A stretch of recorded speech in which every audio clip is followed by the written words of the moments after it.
జారిపోకుండా చూసుకోవాలి అంటే వెంటనే ఈ మిథున రాశి వాళ్ళు జాతకాలను చూపించుకోవడం చాలా అవసరమని కనపడుతుంది.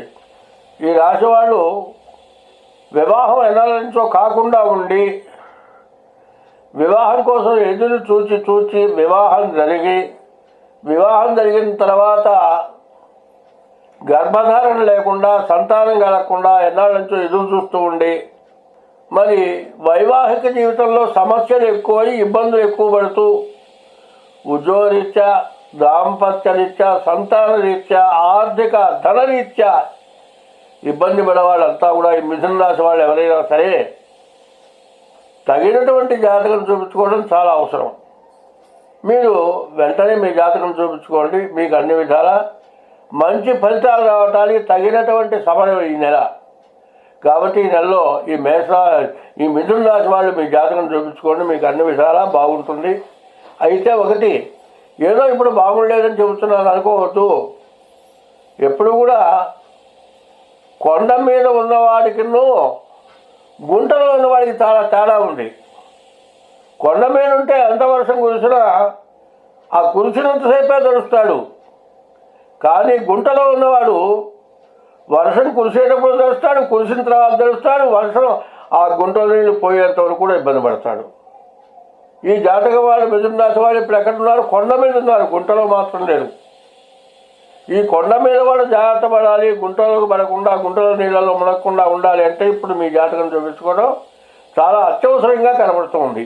ఈ రాశి వాళ్ళకు వీసా రిజెక్ట్ అయ్యేటట్లయితే 1, 2 వీసా వచ్చి అక్కడికి వెళ్ళి ఉద్యోగం రాక ఇబ్బంది పడుతూ ఉంటే వీసా రిజెక్ట్ అయినా, వీసా రిజెక్ట్ కాక అక్కడికి వెళ్ళి ఏ ఉద్యోగం రాక ఇబ్బంది పడుతూ ఉన్నా, ఉద్యోగంలో సరైనటువంటి స్థానం లేక కూడా ఇబ్బంది పడుతూ ఉన్నారు, చేసే ఉద్యోగం చెయ్యాలో మానుకోవాలో అర్థం కాకుండా ఉంటూ ఉన్నారు. వీళ్ళందరూ కూడా ఇప్పుడు ఈ రాహుకేతువుల మధ్యలో గ్రహాలు ఉండటం చేత చాలా ఇబ్బందికరమైనటువంటి లక్షణాలు ఉన్నాయి. అదే కాదు, రాహుకేతువుల కాదు కాక ఇంత కొన్ని మిగతా గ్రహాల వల్ల కూడా చాలా ఇబ్బందులు జరుగుతూ ఉన్నాయి. అయితే జరిగిన సంవత్సరం చాలా ఇబ్బందికరంగా ఉన్నది. ఏమిటంటే మనకి ఏది దారి దొరకలేదు అని చెప్పి భయపడి విదేశాల్లో ఉన్నవాళ్ళు తిరిగి పారిపోయి తిరిగి రావటం కానీ, చేసే వృత్తిని మానుకోవటం కానీ చేయవద్దు. మీ గ్రహస్థితులు బాగుండకపోవటానే ఇటువంటి సమస్యలు మీకు వచ్చినాయి. ఈ గ్రహస్థితి ఎందువల్ల మీకు జరిగింది అనేది మీ జాతక రీత్యా చూస్తే కానీ పూర్తిగా వివరం అర్థం కాదు. మీ జాతకం చూపించుకోండి. మీరు విదేశాలకు వెళ్ళాలన్నా, విదేశంలో ఉండి ఉద్యోగం రాకపోయినా మీకు తగినటువంటి ఉద్యోగం రావడానికి మంచి అవకాశాలు ఉంటాయి. అందులో రాబోయే రోజులు మంచి రోజులు వస్తూ ఉన్నాయి. కానీ మీకు 1-2 గ్రహాల వల్ల మీకు సమస్యలు ఎక్కువ అవుతున్నాయి. మీకు ఏ గ్రహాలు బాగాలేవో అవి చూపించుకుంటే మీ జాతకం పుట్టిన తారీఖు, నెల, సంవత్సరం, టైం ద్వారా, అది కాకపోతే మీ 2 అరిచేతుల సామర్థ్యం ద్వారా మీకు ఏ దోషాలు ఉన్నాయో చూపించుకుంటే ఆ దోషాలు తెలుసుకొని ఆ దోష పరిహారం చేస్తే మీరు విదేశాల్లోనే ఉద్యోగం పొందుతారు. విదేశానికి వెళ్లకుండా రిజెక్ట్ అయినటువంటి వాళ్ళు కూడా రిజెక్ట్ కాకుండా మళ్ళీ తిరిగి విదేశాలకు వెళ్ళటానికి అవకాశం వస్తుంది. మీరు అన్ని విధాలా బాగుంటారు. కాబట్టి మీ జాతకాలు చూపించుకోండి, మీకు అన్ని విధాలా బాగా కలిసి వస్తుంది, బాగుంటుంది. 2024 జనవరి నెల 16 నుండి 31 వరకు మిథున రాశి ఫలితాలు చెప్పుకుందాం. తర్వాత ఈ మిథున రాశికి అధిపతి బుధుడైనాడు. ఈ బుధుడు మిథున రాశికి సప్తమంలో ఏడింట ఉండి మిథున రాశిని చూస్తూ ఉండటం చాలా విశేషం. బుధుడి వల్ల చాలా మేలు జరుగుతుంది. అదే కాక గురువు మేషంలో ఏకాదశంలో ఉన్నాడు. గురువు కూడా చాలా మంచి మేలు చేసేటువంటి స్థితిలో ఉన్నాడు. బుధుడు, గురువు ఇద్దరు కూడా శుభగ్రహాలు. ఈ శుభగ్రహాల వల్ల ఎంతో మేలు జరగడానికి బాగా అవకాశం ఉన్నది. కానీ ఉన్న వాటిలో ఈ 2 గ్రహాలే బాగున్నాయి, మిగతా 6 గ్రహాలు బాగాలేవు. ఈ 6 గ్రహాలు బాగుండకపోతే 2 గ్రహాలు కూడా చాలా బలవత్తరంగా ఉన్నాయి. ఆ బలాన్ని మీరు చేకూర్చుకోవాలి అంటే శని వల్ల కానీ, కుందు వల్ల కానీ, రవి వల్ల కానీ, శుక్రుడి వల్ల కానీ, కేతు వల్ల కానీ రకరకాలైన సమస్యలు, రకరకాలైన ఇబ్బందులు, చాలా రకంగా నష్టాలు, అనవసరమైన సమస్యలు, ఏమీ లేని తగాదాలు, ఎవరో పోట్లాడుకుంటూ ఉంటే దారిని పోతూ ఉండగా వాళ్ళిద్దరు కొట్టుకుంటారు. ఇందులో ఒకటి బాగా దెబ్బలు తగులుతాయి, పక్కన మనం ఉంటాం, మనం తీసుకెళ్తారు. ఏమిటయా మనం ఏమైనా తప్పు చేసామంటే ఏం చేయకుండానే మనం కర్మ అనుభవించాల్సి వస్తుంది. అందువల్ల జ్యోతిష్యంలో అందుకే చెప్పారు భాగవతంలో, కర్మమున పుట్టు జంతువు కర్మమునను వృద్ధి పొందు, కర్మమే జనులకు దేవత, కర్మమే సుఖ దుఃఖములకు కారణమధిప అని. పూర్వజన్మ కృతమైనటువంటి పాపం వల్ల ఇట్లాంటి సమస్యలని కూడా ఎక్కువగా వస్తూ ఉన్నాయి. కాబట్టి నిత్యకృత్యంలో ప్రతి వ్యక్తి కూడా ఆహారం లేకుండా జీవించలేడు. ఎంత పని చేసినా ఆహారం ఉంటేనే ఆ పని చేయగలుగుతాడు. ఆహారం ఎంత ప్రధానమైందో మీ గ్రహస్థితి కూడా అంతే ప్రధానమైంది. 9 గ్రహాలు ఉన్నాయండి. ఈ 9 గ్రహాలకి మన శరీరంలో 9 రంధ్రాలు ఉన్నాయి. చెవులు 2, కళ్ళు 2, 4, ముక్కులు రంధ్రాలు 2, 6, నోరు 1, 7, ఒంటేలు 1, 2 ఏళ్ళు 1, 9. 9 రంధ్రాలు, 9 గ్రహాలు వచ్చినాయి. ఈ 9 గ్రహాలు 9 రంధ్రాలు ఉంటున్నాయి శరీరంలో. 9 భాగాలు. ఈ 9 భాగాల్లో ఏది పని చేయకపోయినా అన్నిట్లోకి ప్రధానమైనది శిరస్సు. ఈ శిరస్సుకి 7 జ్ఞానేంద్రియాలు, చెవులు, కళ్ళు, నోరు, ముక్కు, ఇవి 7 భాగాలు. మిగతా శరీరంలో కాళ్ళు, చేతులు, పొట్ట 2 భాగాలు కిందకు వస్తున్నాయి.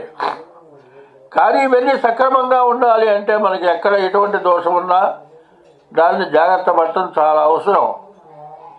ఏమైనా ఒక్క గ్రహమే బాగాలేదు కదంటే ఖాళీ దెబ్బ తగిలితే ఏమన్నా కదులుతావా? కాలు దెబ్బ తగిలితే కూర్చోవాల్సిందే, ఎక్కడికి పోయే పని లేదు. కాలు నువ్వు వ్యాపారం చేస్తున్నావు, వస్తువు తీసుకోవాలంటే కాలు కదలనే ఏం చేస్తా? కాదండి కాలు బాగా చెయ్యి తేడా వస్తే చెయ్యి పనిచేయకపోతే ఎట్లా? ఇట్లా 9 రకాల సమస్యలు ఉంటున్నాయి. ఈ 9 రకాల సమస్యల్లో మీకున్నవి 5 సమస్యలు, 6 సమస్యలు ఎక్కువగా ఉన్నాయి. 6 గ్రహాలు బాగాలేవు. కాబట్టి ఈ రాశివాడు ముఖ్యంగా మీ జాతకాన్ని చూపించుకోవడం చాలా అవసరం. తర్వాత ఈ రాశి వాళ్ళు ఏం చేయాలంటే ప్రతిరోజు కూడా బియ్యపు రవ్వ, పంచదార కలిపి పొద్దున స్నానం చేసిన తర్వాత దేవాలయంలోకి వెళ్ళి పుట్ట దగ్గర కానీ, ఎక్కడైనా మట్టి నేలది కానీ, ఎక్కడైనా చీమల పుట్టలు ఉన్న చోట్ల కానీ బియ్యపు రవ్వ, పంచదార కలిపి వేయండి. అది పిపీలిక సమారాధన. ఎంతోమందికి అన్నదానం చేసిన ఫలితం వస్తుంది. కాబట్టి ఈ రాశి వాళ్ళు మీ జాతకం ఎట్లా ఉంది, విశేషం ఏమిటి చెప్పించుకోండి, తగిన శాంతి చేసుకోండి. అట్లా శాంతి చేసుకోలేనటువంటి వాళ్ళు, పూర్తిగా ధనం లేక కష్టపడి బతికేటువంటి వాళ్ళు, చేసుకోలేనటువంటి వాళ్ళకు కూడా ఇంకో రకమైన మార్గం ఉంటుంది. చేసుకోకపోతే నష్టపడేది వాళ్ళే. ఏమీ లేక చేయలేనప్పుడు ఏదో కొంత చేసుకుంటారంటే కూడా వాళ్ళు లాభం పొందడానికి అవకాశం ఉంది. ఎందువల్లంటే అన్నం పెట్టేప్పుడు కడుపు నిండా అన్నం పెట్టాలి. అన్నం పెడితే పుత్రశోకం అన్నారు. అన్నం పెట్టడం ఎట్లాగో భగవంతుడు కూడా మనందరినీ రక్షణ చేసేవాడు భగవంతుడు. ఎవరి పరిస్థితిని బట్టి వాళ్ళు పూజించినట్లయితే వాళ్ళకి తగినటువంటి ఫలితాన్ని ఇస్తాడు. కాబట్టి ఈ రాశివాడు ఈ 6 గ్రహాలకి పూర్తి శాంతి చేసుకోవాలి. ఇప్పుడున్న పరిస్థితులు అనారోగ్యాలు బాగా ఎక్కువగా ఉన్నాయి. వాయు కాలుష్యం ఎక్కువగా ఉన్నాయి. ఈ వాయు కాలుష్యం వల్ల రకరకాలైన వ్యాధులు వస్తూ ఉన్నాయి. ఒక్కొక్క గ్రహం వల్ల రకరకాలైన వ్యాధులు రావటం మొదలు పెడుతున్నాయి. ఈ రాశి వాళ్ళకి కుజుడు సప్తమంలో ఉన్నాడు. ఈ కుజుడు సప్తమంలో ఉంటే రకరకాలైన ఇబ్బందులు, దెబ్బలు తగలచ్చు, బీపీ రావచ్చు. అట్లా కాదండి, ఇంకా ఏదైనా రక్తంతో రకరకాల సంబంధాలు ఉంటాయి. ఎందుకంటే జ్వరం వచ్చిందండి 4 రోజులు మందు ఇస్తారు, 5 రోజులు రక్త పరీక్ష చేసుకురావా అంటారు. ముందు రక్తం సక్రమంగా ఉందో లేదో చూస్తారు. కాబట్టి కుజుడు సప్తమంలో ఉండటం వల్ల ఏమిటంటే అనారోగ్యానికి ప్రత్యేకమైన కారకుడు కుజుడైనాడు. ఈ కుజుడు లగ్నానికి సప్తమంలో ఉండటం వల్ల ఈ సప్తమ దోషం మహాదోషం. కాబట్టి ముందు అనారోగ్యాలు రావడానికి ఎక్కువగా అవకాశాలు ఉన్నాయి. కాబట్టి ఎవరికి ఎటువంటి సమస్య వచ్చినా సరే, అనారోగ్య సమస్య వస్తే డాక్టర్ దగ్గరికి వెళ్ళటమే కాదు, గ్రహస్థితి కూడా చూపించుకోవాలి. ఏమీ ఉండదు, దగ్గు వస్తుంది, ఏముండదు, జలుబు కూడా లేదు. మళ్ళీ ఈ దగ్గుకి 1 లక్ష 2 లక్షలు ఖర్చు పెట్టాల్సి వస్తుంది. వ్యాధి ఏమిటో తేలాలంటే చివరికి వస్తే వ్యాధి ఏమీ లేదంటారు. ఈ లోపల 1 లక్ష రూపాయలు 2 లక్షలు ఖర్చు పెట్టాలి. ఇటువంటి సమస్యలు ఏంటంటే గ్రహస్థితి వల్ల వస్తూ ఉంటాయి. ఈ గ్రహస్థితి అనేది చూపించుకోవడం చాలా అవసరం. పిల్లలంటే పసిపిల్లలు కాదు, పసిపిల్లల దగ్గర నుంచి పెద్దవాళ్ళు చదువుకుండే పిల్లల వరకు కాదు, వివాహం అయ్యేంత వయసు ఉన్న వాళ్ళకు కూడా వాళ్ళ జీవితం నరక కావాలి. ముందు ఏమిటి, చదువులో ఇబ్బంది, ఉద్యోగంలో ఇబ్బంది, వివాహం అయిన తర్వాత భార్యాభర్తల దగ్గర ఇబ్బంది. ఇటువంటి ఇబ్బందుల నుండి బయటపడాలి అంటే మాత్రం గ్రహస్థితి చూపించుకోక తప్పదు. ఈ రాశి వాళ్ళు తప్పనిసరిగా తమ జాతకాన్ని చూపించుకోవడం చాలా అవసరం. ఎందుకంటే శని 9 అంటున్నాడు, రవి అష్టమంలో ఉన్నాడు, మరి కుజుడు సప్తమంలో ఉన్నాడు, శుక్రుడు 6 ఉన్నాడు. భృగు షట్క దోషం. ఈ శుక్రుడు 6 ఉండేట్లయితే భార్యాభర్తలకి ఎక్కువ సమస్యలు, ఇబ్బందులు వస్తాయి. శుక్రుడు 4 ఉన్నాడు. ఇట్లా ఈ గ్రహాల వల్ల రకరకాల సమస్యలు రావడానికి అవకాశం ఉంది. కాబట్టి ప్రత్యేకించి చెబుతోంది ఏమిటంటే సమస్యల్ని పెంచుకోకుండా ఉండటం చాలా అవసరం. కొద్దిగా సమస్య రాగానే దాని మార్గం ఏమిటో ఆలోచించుకుంటే సమస్యలు పెరగకుండా ఉంటాయి.